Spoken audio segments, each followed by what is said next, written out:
اگر کوئی اعتکاف میں موبائل استعمال کرے یا آن لائن کپڑے دیکھے یا ویڈیو دیکھے تو اعتکاف کی قضا کرنا ہوگی۔ دوستو، اعتکاف کا مقصد دنیاوی امور سے یکسو ہو کر اللہ تعالیٰ سے لو لگانا ہے۔ نفسی موبائل اس مقصد کے حصول میں رکاوٹ ہے اور جاندار کی ویڈیو پر مشتمل ویڈیو دیکھنا ناجائز ہے۔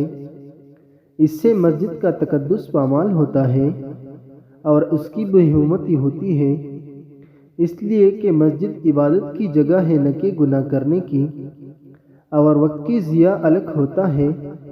لہٰذا اعتکاف کے دوران موبائل استعمال کرنے اور ویڈیو دیکھنے سے اگرچہ اعتکاف فاسد نہیں ہوتا، لیکن اس کی روح اور مقصد ضائع ہو جاتا ہے۔ اس لیے معتکف کو خواہ وہ مرد ہو یا خاتون چاہے کہ وہ اس سے اجتناب کرے، اور اگر کوئی واقعی ضرورت نہ ہو تو اعتکاف کے دوران موبائل فون کا بالکل استعمال نہ کرے اور 10 دن یکسو ہو کر اللہ تعالیٰ کی عبادت کرے۔